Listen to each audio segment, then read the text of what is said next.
بسم الله الرحمن الرحيم. الحمد لله رب العالمين،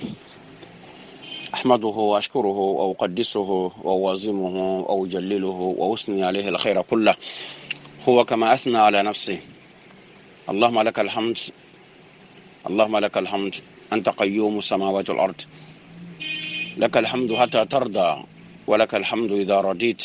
ولك الحمد بعد الرضا. ثم صلي ثم الصلاة والسلام على مبعوث العناية الإلهية وشمس الهداية الربانية محمد صلوات ربي وسلامه عليه. اللهم صل وسلم وبارك وعنهم على هذا الرسول الأمين وعلى آله وصحبه الغر الميامين، ورحم اللهم كل من استنى بسنتهم وانهج منهجهم واهتدى بهداهم وسار على دربهم واختفى بآثارهم وسلك مسلاكهم إلى يوم الدين. ورحم اللهم كذلك مشايخنا ووالدينا وأمواتنا وأموات المسلمين على أرجاء المعمورة. إلهي وإله العالمين، اجعل جمعنا هذا جمعا مرحوما وتفرقنا بعده تفرقا معصوما. اللهم لا تدع معنا ولا فينا ولا بيننا شقي ولا محروما. اللهم زدنا علما وانفعنا بما علمتنا وفقهنا في دينك، وعلمنا تأويل منهج الكتاب والسنة، وارزقنا اتباع ما نص عليه الكتاب والسنة، وارزقنا في هذا الشهر المبارك التقوى والإيمان والإخلاص والإتقى من النيران، ويرث جنات الفردوس الأعلى بغير حساب مع النبيين والصديقين والشهداء والصالحين والركع السجود، إنك على كل شيء قدير بالإجابة جدير. أيها الإخوة في الله، السلام عليكم ورحمة الله وبركاته. بمشيئة الله سبحانه وتعالى سنواصل حديثنا حيث رست بنا سفينة أمس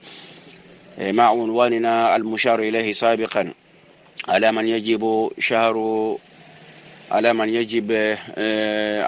من يجب صوم شهر رمضان المبارك. قلنا إن هذا الشهر المبارك يجب على من توفرت فيه 6 شروط، وتحدثنا في الحلقة الماضية أمس فقط عن شرطين، وإن شاء الله سنواصل الحديث مع بقية الشروط، ونقول وبالله حسن التوفيق. والله تيغانا بخيم بغانتين كم بالي سالي ادو كيسي ادو نيما ادو دارين تاونغا بو كينيا غانا الله باني ما غانا كينغا بنجيدي او غانا غوري ادو نبي نيمي ادو قيفاري ادو مان كين دو خانيون دانان كما كين محمد بن عبد الله ادو فارين كو ادو فارين كابالي مو ادو سري سوغا تري كيلي سري كو غلي دارو مالين كي مال كمان چانغان چي كو تاكي هون الله نياغا يلا الله سبحانه وتعالى غني كيرا كو كو جما سري كين كم بالي ماريمو دارو إن شاء الله مثلا غسكي نكو كبه الله سبحانه وتعالى باني هربانا او مثلا واجونا نونغا nga ugilli sonka sonkitunga kituku beno wajibi nyaga no suka ma oni tu sumen nogondi ay gwani sumen nyime ke sonka so be ga nogondi asumen wajibi yako kama ay kanni serenga sereke o ke sonka so gore be nogondi asumen ngana kama wajibi nga atoke ago nyana daga ni junubu ya Allah subhanahu wa ta'ala no kunga wala ko inanti sumen na nya islam har marimen kam wajibi ya il faut conditionu shartinu tumme kunnan timmandi, il faut conditionu tumme kunnan timman no gondi daru Allah subhanahu wa ta'ala hormanga ora masalan jonga o se he conditionu hilli kama shartinu hilli kama talla horma insha Allah lenki conditionu benu gato kengani shartinu nagati be gato Allah ndale lenki insha Allah masalan urnu kun kama walla nga arno sawabu ngamdi di yankanu ndiadu nyangolundi. Attention, attention, chers auditeurs, l'écoute de votre radio est mieux sur l'application. Vous pouvez la télécharger gratuitement sur Google Play Store, App Store ou encore sur le site web de la radio. Avec l'application, l'écoute est sans interruption et vous pourrez aussi réécouter des anciennes émissions. Donc ne tardez pas, téléchargez gratuitement l'application dès maintenant. Merci et bonne écoute. Domimi Karafa, bismillah, ningali ke radio mbi Karafa o mangando ya aprovotora nani mami nyon sala mai na atigi fa kaka Karafa radio mangando ya la me nyon famu ko sebe note mado la radio no ka so wa anti nyon famu kanya 77 06 01 01 dobe srafe. Assalamu alaikum. Wa alaikum salam. Bismillah, ningali mambe aja ba eka ningali muka na ode siana si sanda ina fu juru korole mun bila sili juru korole mun bila ni wa ko ko saraiwa ke chudi seli juru kɔrɔlen minnu b'i la aw i n'a fɔ seli juru dɔ b'i la ka kɔrɔlen ninnu i tɛ minnu kalama a caya a faamuna n'Ala sɔnna ma inshallah Nimbeto bara de uma olu de banga fugula ba ugo olu de banga bloki ba ugo uye nimbeto bara de uma ko bara de udara ne bara jiwe bariga foiti do wolo de nuna ode do parilla nunu bedo ra pariula do udora paribolo filala do udora paribolo savala adama ibefu salamu alaikum wa alaikum salam alhamdulillah bismillah karam wotlo bi question de la namu ko ba tu de R4 avec le R1 awo bon inshallah la même ko mun to do ni sala tu la na sala da dimi ok bara question plan ni ay ni ma wala flo de segini nga famu flo oui comme to ga ko supprimer jo 444 ani arajo te mo ko ko me ni sala tu la te dimi na ala jo te mo ngoro montru ta tigi bolo walma téléphone o fana shita bolo bon madula de ambala ka bolo aywa basite namu voilà ni la plana mi ay o tola bango ni o te mo mi bolo awo ni sala tu la te dimi na nam o tiga sunke voilà wala ala de to de ni ala sona inshallah voilà donc plana mi comme chapeau vitri là il y a c'est-à-dire ismara diga de kala voilà sura wara se ka kala o de la nyenne ni ala sona ibeto lamen na inshallah olu de banga fugula ba ugo olu de banga bloki ba ugo uye nimbeto bara de uma ko bara de udara ne bara jiwe ko bariga foiti do wolo de nuna o de kamanga tuba soroman Mara Musoniko, Radio Lara Dakadi, Arabiram Pai, bienvenue la radio. Yante soye, Mama Kadeja, Yante soye, Fatmata Bintu yo, Yante se, Nana Kadija, Yante soye, Fatmata Bintu yo. Kaja sama ke befu. Assalamu alaikum wa rahmatullah. Assalamu alaikum wa rahmatullah. Bismillah ankara mo ni ngali jmambe. Ustaz nini baraki bank la nini baraki bank la naam on tambari ko anga jamana kono baramana ndegindo allo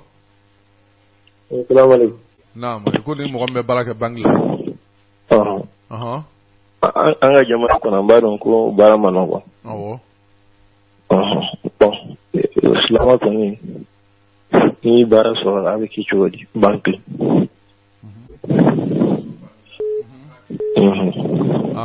Islam membe baraka ngeka baraka robena bangima o kidibe chodi sala ibe to lamenna ala sakra mo be jabi inshallah Ya tesoye kadija tufuruke Muhammad ala wanna sayala Ya tesoye badisha tufuruke Muhammad ala wanna sayala Ya tesoye Ibrahim wolofa Muhammad ala wanna sayala Ya tesoye Assalamu alaikum wa rahmatullah ne mo labay Assalamu alaikum wa rahmatullah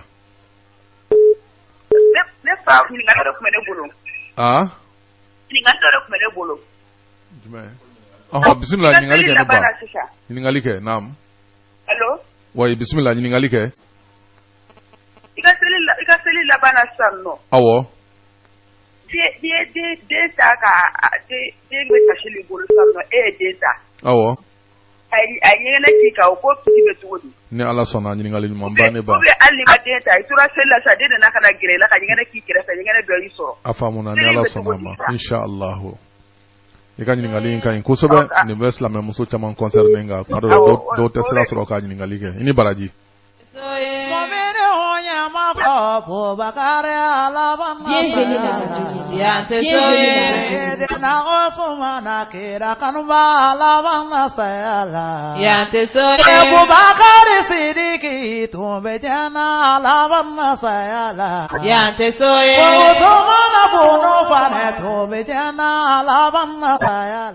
an bɛɛ laban saya kelen ye kaja an bɛ ala deli n'a bɛ s'an ma don min na o k'a sɔrɔ ala jɛnnen don an ma ala fununen tɛ an kɔrɔ an bɛ segin ɲininkali ninnu kan ɲininkali laban o tigilamɔgɔ ye ɲininkali kɛ denba ɲuman ni maa min bɛ seli la den gɛrɛli la e ye den ta k'e to seli in tɔ la a ye sugunɛ k'i kan walima den nana jɔ e kɛrɛfɛ a ye sugunɛ kɛ e bɛ seli la yɔrɔ min na sugunɛ in wora ka don o kan walima hali yɛrɛ i ye den ta k'a sɔrɔ a ye sugunɛ kɛ kulusi la o ɲiginnen bɛ e kelen kɔ k'a ta i bɔra olu kalama ni denbaw ka ɲininkaliw ye yala o ka seli in tɔ kiti bɛ cogo jumɛn na silamɛya sariya la an karamɔgɔ ko i ta ɲininkali min kɔnna o ɲɛ ko yala silamɛ ka baara kɛ anw ka jamana bangi ninnu na ko kiti bɛ cogo di silamɛya sariya la ɲininkali min kɔnna o ɲɛ maa min n'o y'an balakaw ye mɔgɔ min tɛ suguridun wagati laban dɔn o kuma ale tora dumuni na fɔ a salatu khairu minan nawmi weleli daminɛna ka sɔrɔ a bɛ dumuni na k'a ka sun kiri bɛ cogo di ɲininkali min kɔnna o ɲɛ o tigi ka ɲininkali ye suratul ala ko yala o de bɛ o kelen dɔrɔn de bɛ kala an ka safuw la suran wɛrɛ tɛ se ka kala la wa ɲininkali min kɔnna o ɲɛ seli caman juru bɛ mɔgɔ min na i t'a seli yɛrɛ da dɔn seli juru don i la sira dɔw fɛ a dɔw bɛ kɛ i b'a sɔrɔ a y'a sɔrɔ i ma silamɛya sɛbɛkɔrɔ minɛ ka ɲa seliw tɛ kɛ a bɛɛ tɛ kɛ ka dafa e nana limaniya sɔrɔ waati min na ka seliw kɛ k'u dafa e nana ye k'a fɔ juru dɔw bɛ yen nka juru in i t'a da dɔn k'i b'a sara cogo jumɛn na ɲininkali min kɔnna o ɲɛ n'o ye ɲininkali fɔlɔ yɛrɛ ye ni adamaden fatura k'a ta ka taa n'a ye ka taa bila mɔriku la k'a bila gilasi la silamɛya sariya la k'a kiti bɛ cogo di ɲininkali min bɛ da o kan ni silamɛ fatura walima ni maa fatura ka su bila tile 2 tile 3 fɔ min ka ca ni o ye silamɛya la k'o kiri bɛ cogo di an b'a ɲini Alahu fɛ a ka n'an karamɔgɔ Abdala Koyita bɛɛ sababa ma ni ɲininkali wolonfila in jaabili la ka ɲini limanaw fɛ u fana ka u tulo kɛrɛbi sigi ni Alahu subhanahu wa ta'ala sɔnna ma ni sira nɔgɔyara karamɔgɔ Koyita ye a ka bisimila inshallah azukara nani ngo jiete soye masazulu kara nani jiete soye azukara nani ngo jiete soye masazulu ngo jiete soye ayo azulu kara nani ngo jiete soye masazulu kara nani ngo jiete soye azukara nani ngo jiete soye masazulu kara nani ngo jiete soye amanata kile boyoro jiete soye masazulu kara nani jiete soye manata kile bin yoro jiete soye masazulu karanani jiete soye manata kile bon yoro jiete soye masazulu karanani jiete soye aywa do be seli do kuti seli masazulu karanani jiete soye aywa do be so do kuti so masazulu karanani jiete soye do ba nyana bodo ba nyagami masazulu karanani jiete soye do ba nyedo wa do ta nyenyine masazulu karanani silamɛya kan mo an ka ɲɛɲini masazulu karanani farida doro seli karamɔgɔ Gido ni ye welekan ye min bɔra an baw yɔrɔ n'o ye Mali wajulukɛlamusow ka tɔn ye Ligue des prédicatrices Rabitatu Da'iyat u bɛ to ka kuranɛ kalanba min sigi sen kan n'o ye ka silamɛmusow an denmusow n'an balimamusow ani an dɔgɔninw k'u bila kuranɛ kurusi la o baaraba min tun bɛ sen na ni Ala sɔnna ko a jaabi bɔli ye sibiri natɔ ye ni Ala sɔnna an b'a jigin bɛɛ bɛ nasara kalo tile 26 ma o kan ka bɛn sunkalo tile 11 ma ni Ala sɔnna a ma a bɛ kɛ centre islamique Amdalayi kɔnɔna na sɔgɔma nɛgɛ kaɲa 9 wagati kogole bilalen bɛ silamɛ musow ma u ka bɔ ka kɛ kulu ye Ala ka kaloba in na ani Ala ka kitabuba kɛnɛ kan wa kuranɛ durusi min fana kɛra a kɛra silamɛ denmisɛnw bogotigiw. Attention, chers auditeurs, l'écoute de votre radio est mieux sur l'application. Vous pouvez la télécharger gratuitement sur Google Play Store, App Store ou encore sur le site web de la radio. Avec l'application, l'écoute est sans interruption et vous pourrez aussi réécouter des anciennes émissions. Donc, ne tardez pas, téléchargez gratuitement l'application dès maintenant. Merci et bonne écoute. Ni jonjon belebele sabu ay magambi da ama ini Allah subhanahu wa ta'ala fe ala ka malien warake ka amiru Musa Samasala degi wala sallam muso una biye fla sabana ni duru soro ka di nunu makata jonde be ka amiru Samasa aflana ni Allah subhanahu wa ta'ala ka sojo ye adina kono na kuma sofle subuli kana fe slamé na plotigu agence de voyage ou barani aba u bela jeleyi ankara mo ko ita abe srafe naam al imam assalamu alaykum wa rahmatullah. عليكم السلام ورحمة الله وبركاته. مرحبا كويتا. الحمد لله بسم الله. راشد. أمي لا تندوك بركة علي. الحمد لله لك وجيب. مرحبا الحمد لله. بسم الله والحمد لله. نعم. سلام رسول الله صلى الله عليه وسلم. نعم. أمي لا فوق أوكي. شنو لما تعملين يجون نفسهم محمد البشير صلى الله عليه وسلم. اللهم صل على رسول الله. وقسم التي لم يجمع كل الجمع. نعم. نقولنا جمعنا كلنا نقولنا جمعنا كوكا. إننا في كل تيمي أو تعالى تدام بلاد. آمين يا ربي يا الله. وسامبل ما منوكاي بدينا نقول نعم. إننا في جابي تجيب أنا كان يرسل الله. آمين يا ربي يا الله. أما دمنا وقت جابيلا. ذاك شيء جاي يجشي. هو الصبا. إني شو عليه يجشيلا. وناصر سامبل نيسان. نعم. فهم فمي نبدأ بربويا مكما. أرمدين من مفرشوكا. نعم. شريعة لجمون بولا. فهم فمي نبدأ بربويا مكما. نبدأ سبيل لجرى شريعة لنوفنا في حرمي. نعم. بايك فوبارا سنتالي في حرمي. شو بدوني من كجلسي لها مدبو كشو بويا. الدبورة كشو مرة يعني مغو كسامة. نعم. kuli wati ni kasila kana ukata shabu watima aflana ni shuma do glasila ambela jirimba kana makafa bekla ke bashi fi rashanama no do e kashu de composer saudi na bwala mota ngalangini naam modola yetugo do fane bina ke mota ngalangini ode kama shu de glasila wala safar kulo be ka sabati tugo mi yani mo ka sama donina mana madama dabora ko de kuma ka shumara yani wati ka se ko te doga mai ka la se shum no te doga mai amba ya ka fokal la siriti harami ni fami ka doga mai wodi be ke harami na fokira ka ri sabe sallallahu alaihi wasallam aramadin shu kulu karli kana nyana ma kulu karli ka be gumu yekele parce que yadda bo doga makka mawla mais ni ma bo doga makka ma o fana ke harami inshallah to mu famma ko ba ko shu do ni klasi da de wala sata shu mara yani wakati do ci afta sun kana ci o de do ni klasi la o te doga mai no kera baraka ke harami la tambe shalom amin ya rabbal alamin sami kana jaay retardi awo sina retardi li kundi bilaje Nostro riserve kuni sheria jenani muni. Ina famba ka riserve. Awo. Wala sa kumaro la dendo kana. Awo. Wal mamba ka riserve. Ay wasiya di doka sela ta woti be sala la kana o masu.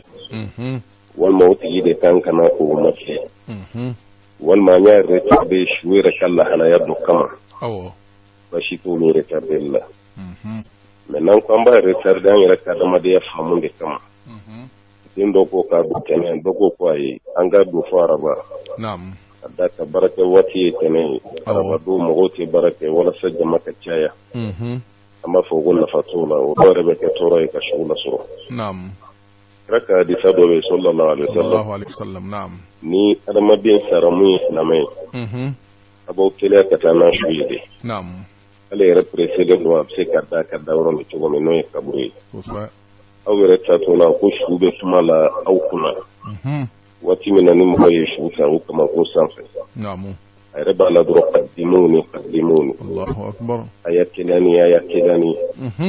parce que bonya min bɛ kaburu kɔnɔ a précédent don a bɛ se ka don ye cogo min mais ni su tɛ su ɲuman ye n'a kɛra su jugu ye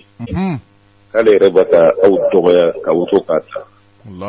b'a fɔ bɔnɛ bɛ aw ye aw bɛ ka taa ni nin aw bɛ ka taa ni nin parce que a tɛ fɛ ka se a dayɔrɔ la n'o ye kaburu kɔnɔna ye lajɛba min bɛ yen o bayra ni dorwa gelente janaja retarte da bada namu parce que tibbe shuire fenama amma shuire kala halama na kara dorwa doye na fo docteur mo ko be angati do la shuire fa o janaja la halaya kama o fakatu bolo de o katla o kabara la o dorwa so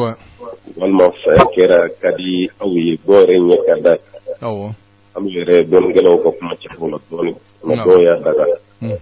kada ka buga surgi na la ka jidin shi sale so de mi ke na ya sombo na'am na doya daga no sirai doya ba ira ka fo madama ni o kanna litike fere walma o kanna litike dunya wore ko kana ko na ka do an ko me mun fo mo way kuma la bana bro na'am ni dorwa gelenti jana jama ngote tarde inshallah akanka ke katilia de kaboy nala sonama ambayini insha Allah ka fami adam amin ya rabbal alamin ni gusala ka doni moy ka radio makana ko mefsa radio manganga doni mola insha Allah taala bismillah ngambal mom so do yin ngalike awo ni ayira ka fo sel watu juru mana kila o ko be sara tugudi ko saba sel wati do juru be mo gona ka so islamay sel wati do juru be kila ka so ere islamay ko saba bo ngana may mu mo mimbe ka fo ibe islamay la iba ka sel regularement wati do be wulu te America awo sere bo juru sara tugo fiye awo telefona la fa fikri safo awo olu doni la cogo min na fo ko du sarati ma dono hal no kara kile fly ta ta suno ko tune mi se ka do soro suno ko dima mi se ka do soro ko soba don fana ka fatwa fana makka kile ni mo kirina sel wati juli de nya corona ba ju sa won kana ta ju sa namu do ya ke farda du e do ya ke sabay do re tarali kile no o bayra ka fo silwati jurube se ka yele mo la fo da duru no islamere o be se ka ke alif la ka mo fo wakati do na be silwati do na ke sel islamere ti bulu bala mo do na o wakati te mo go je islamere da ka mo chama be be ta suru wakati do na ekonomi islamere o fe me sharia la islamere da ka hal ni kra fatu fe wakati selete ki shuka ka so be ke era kuntu sili no suro silame kun ta wati fefe temara ale ka sharia tulu ju sara kalma wajibi abe fode ya ka tudi ka talam ka baran mun chaya ina fa kan nafla silu chaya ka zikaru chaya ali sarakati bo chaya ni bela jeli tubi ka talu talam me kaye ka de fena kono wal may balku tan damne ni e sanfla sanfla sanbu ke re takaseli wal may takaseli normal la na fara ko siri juru be sara abe gala yere bulo de siga tola halu no suran kramo do be mungo ko iba sili farda e be do sili ka faraka ambal mo do ko kuma e kramo la namu nga doni dunge we mu ko nira madama mo muslim ya min bala watimi o sili juru sara liti nyini fe ibe tubi de katalama adda kaitna fe ko sili juru sara wati re fana so e islamiyat nyana mai ni jo sente islamia ko watini wati kele ate fo ku bara mun temare kay ka islamia ko no ko lo juru sara mambo de famba no musoyi inshallah la kan so bam amin amma ke ira ka fo ni mo be suguri dona so tu wolela so la tu mona woleli damine ka fen tu da kono to ko rulate ma yasro fen mo dum fo ma te ko don to wolo uno soro mun baga solatu wele filiba le ka solatu wele la se solatu te kelen yanga dugo kono ya ayre misalata au ka be wakati do fara jola au be wakati mi fola no soro solatu baga wele wati kile o bayra solatu baga wele wati la o mana ke ka soro ma dumini ke mana te ka dumini ke tuni o mana ke ka soro ma jimi mana te ka jimi tuni sallallahu ta'ala ko qur'ana ko kay dumini ka jimi fo gari jeman ka bo gari fimana o yeshu di fi ya nikle yele oni abu jati do ayre bashi kala hal no sura flotte solatu sana abe jati min noyi Attention, attention, chers auditeurs, l'écoute de votre radio est mieux sur l'application. Vous pouvez la télécharger gratuitement sur Google Play Store, App Store ou encore sur le site web de la radio. Avec l'application, l'écoute est sans interruption et vous pourrez aussi réécouter les anciennes émissions. Donc, ne tardez pas, téléchargez gratuitement l'application dès maintenant. Merci et bonne écoute. mais ka fa be dore de do ko fe wal maka diuremi o man te ka ka bara ka so fusina aka ni ngali dore be ko yala vitri sel me shafi sel ko sabi kala ndrom pe de yo me sura te ka kala sabi kala ni alaka ciden yake kuma do sallallahu alaihi wasallam te ke vitri rela de o be ke shafi de la sabi kala ka kul ya yor kafiruna kala witri la taqulu wallahu kala lube hadisa la ko ala kira dillaka ke sallallahu alaihi wasallam ngatanate ka fokoni mugo isuron wore kala place la ko bashibona bashitola sabi kanga kala yoro mi se ka suron wore kala yin kullu wal kafiruna kanga kala yoro mi se ka suron wore kala yin witri yere la kul wallahu be kala yoro mi ay ya do no be kulo zubra fanaki kala nay je be kulo zubra bin nasi kala di saddo be halno soro don kala no sama kene na kene balyala ka sabab be fene kala witri la nay je be ko fanake nay je be suron re kala yin bashishi tol ala ko de kanga kala nge qur'an ko no ko femi no waram jako yate ki ka sabi kala jako yate ka kuliya wa kafirun kala jako yate ka kul wallahi rafna kala la ko kala bashita la nay suron re fene ka bashito fanana ala ka so bam amin ya rabbal alamin fami ko islamic se ka baraki bangila do bangi e kalisi mi su wefla naam ngi be no bangi ribawi anga jamana bangi fan chamman wude ani bangi islamigi awo bangi mbaka baraka min system islamigi baka don fe ya doni no to lutan fe ya doni de kana o femi bangi folo e no riba di be bara bangi mina don gelo ye tafsila tu do dala naam bangi so fembe kan lasili adonga bo bela jiran no be riba la uslam se ka barake hanno soro furu werebe ala furu min be ka fo ko le fenda galoni mena bela sili bi taga warba klinela naam ki roma jiya ka wala ko de kan misala bangi dobe si sai ka bara ye factory sara bron do tayo ka bara ye kata western no walma monogram tayo de walma do tay wa ponter sara woni fawni lu bara mun flaw lu ti harami bangi do bangi taw barke li ti harami me jurube do fami fe na diri man ni ba sara bi to dak way credit roy ro de harami bo madama ni bangi be ba ka diwurle ni way a war da guloni mu odela son fembe ke be tagalla ba odela le hakito ni ngam ko fe utmo bayra ka fa war de war patileme ki roma jiya ka bola ikana baraka o meno soro action ko de do o baga baraka fami fe fanyu mai duru baga di romi flena o robe o iri ba yoroy na bete mo ko kelentay a bete société kelentay mais action ni boni nyonje ebe bara la yoro mena te harami mais na be ye société kilinde ya be dire ye fan kilinde ya be war be tagalla ba yoro kilinde la abe yin islam fa ki yoro jiya ka ba bara lawla ada ka fawre munun be no harami ko de bina bonya ko so be fan donika anno soro ko halalay ka foka tagalem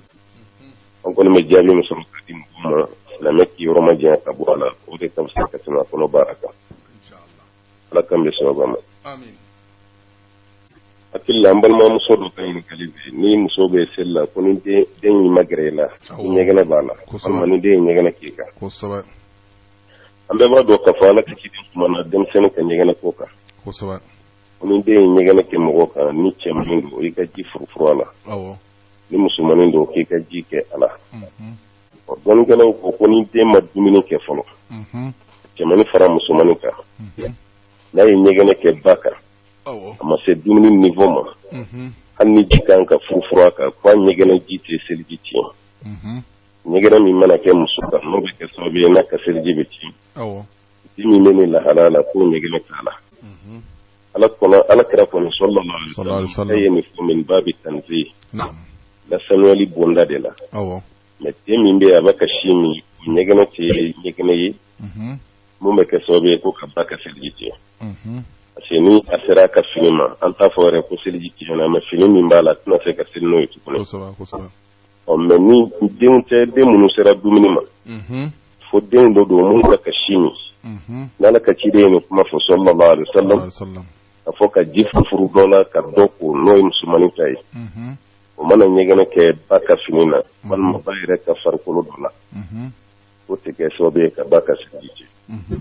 otuma ambal mom so bori jiti men no so den fiti mun do den mun ma korobaya olu nyegene olu ta ka seljiti no so den mun ko man sara ka bo ayre la ko kasaba ka wuli nyegene na ay duminin damene inna fo korobe duminin ke solo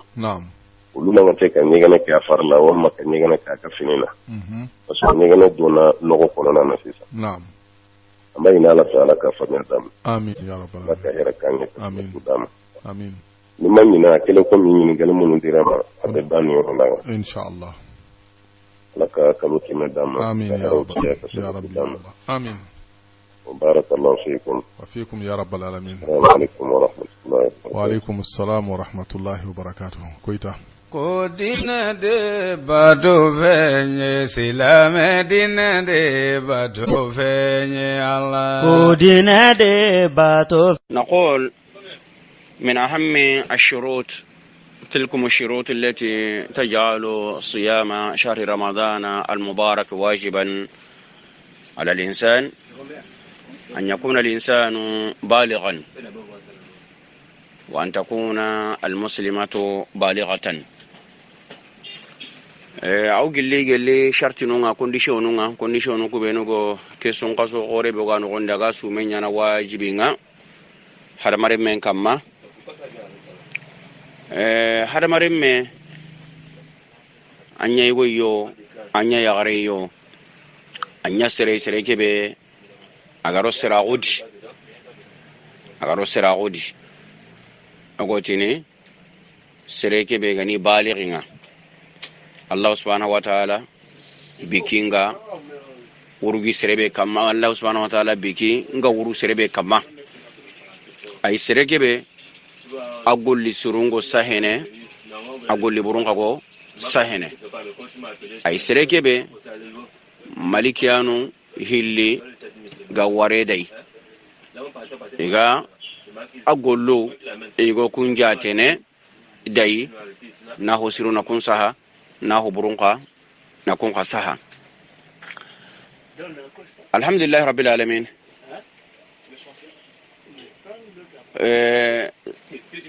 igo ngana balighahu yarenka agana balighahu sumenya kama wajibinga igo ngaga na nya balighunga yarenka na nya balighatunga tagumanchu ngono nga tagumanchu kubenu ago tuwini tai nanti ke igo goni anya balighinga ke yare ga anya balighatunga tagumanchu ku aigwani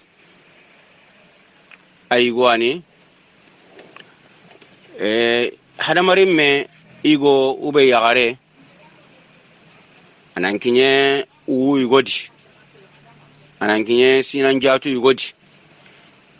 ta kudingira nun konin tabana angani ta kudingira igo hadamare me ngorno hadamare ma gundi hane dinanta ta kudingira nu igoni ka angaba koni na utu sino tamido karagoi sino tamido tumu sino tamido nyeru hadamare me angorono hadamare ma gundi ayagare awnyana balighatunga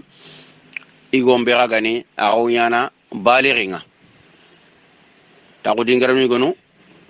igon do yagare ngane kini sino tamdo karago kenga ini iro hadamare magundi jamanu igono ga ta udingaranu igono ga angane kini sino tamdo tumui igon ngonya na ya balighi nga yagare nga ya baligha tunga kembirenga igo agana ya balighi nga agara sino tamdo karago kita be sino tamdo tummu be sino tamdo nyeru yagare nga sino tamdo karago sino tamdo tummu sino tamdo nyeru ube hibe mega logonta ke agoni agana sabat nanti anya balighi nga yagare nga nya baligha tunga anya kita har sino tamdo hillo ay sino tamdo siko sino tamdo na atwa kembere nga sume kengani ke sun kaso gore be ga no gondi asume nya wajibinga au gili takman chonga gari takman chokubenu ago igo ada yagare aga sabati nanti irosira gundi hadamare me mpaten dingiranu igo nono nga kunyinte ngana hunti ai inte ngana bugu kun nogondi misale maga ana ga kuto hekke ngoken nogondi igo mpekke nyinte agana senu nambugu yagaren ka hekke nyinte agana senu nambugu igo goren ka nugu nyinte ge agana senu obe sinkinyinte gelli ken kagana senu ke wasabati nanti igo aro iga gundi agana ka kuto ube halmarin me ntagi ho anya igo yo ube anya yagare yo gelli ken nyinte agana hunti ken ngana bugu ken ngako nanti ke igo anya balighi nga ke yagare ga anya balighi nga aw gili tak man chonga gadi yagarun o manu gana ladangari le nyagare agana ladangari lada ke bi Allah subhanahu wa ta'ala agara saha